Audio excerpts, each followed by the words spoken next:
কিভাবে একটা সুন্দর দৃশ্য আঁকা যায় বন্ধুরা, ভিডিওটি মন দিয়ে দেখতে থাকো। প্রথমে একটা সার্কেলের মধ্যে লম্বা করে একটা আউটলাইন টেনে দিলাম মাঝ বরাবর দিয়ে। তারপরে দেখতে পাচ্ছ বন্ধুরা, এবার একটি ঘর আঁকার জন্যে দুটি আউটলাইন টেনে নিলাম। আউটলাইনটা টেনে নেওয়ার পরে এবার আমরা দুটি আউটলাইন ওপর দিয়ে দেখো ঘরের চাল ড্রয়িং করলাম। বন্ধুরা দেখতে পাচ্ছ ঘরের চাল হয়ে গেল এবং ঘরের দরজা ড্রয়িং করে দিলাম।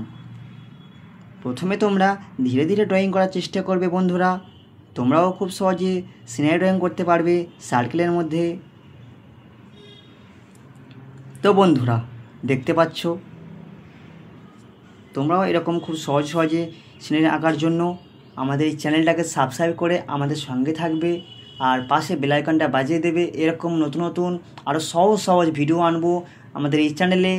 তোমরাও এই ভিডিও দেখে তোমরাও শিখতে পারবে বন্ধুরা, তোমরাও খুব সহজে ড্রয়িং করতে পারবে সিনারি। দেখো বন্ধুরা এবার স্কেচটা কেমনভাবে করছি। তো বন্ধুরা আমি ওটা স্পিডে দেখিয়ে দিচ্ছি। বন্ধুরা তোমরা ধীরে ধীরে স্কেচিংটা করার চেষ্টা করবে আর স্কেচিং করার সময় তোমরা খেয়াল রাখবে যে স্কেচটা করছো আউটলাইনের বাইরে যাতে না যায় সেটা খেয়াল রাখবে। চেষ্টা করবে যতটা ভেতরে আনার, তত তোমাদের আঁকাটা আরও ইমপ্রুভ হবে, আঁকাটা উন্নতি হবে। তো বন্ধুরা তোমরা ভালো থাকবে, সুস্থ থাকবে, দেখা হবে আবার পরের ভিডিওতে। ততক্ষণে তোমরা ভালো থাকবে, সুস্থ থাকবে।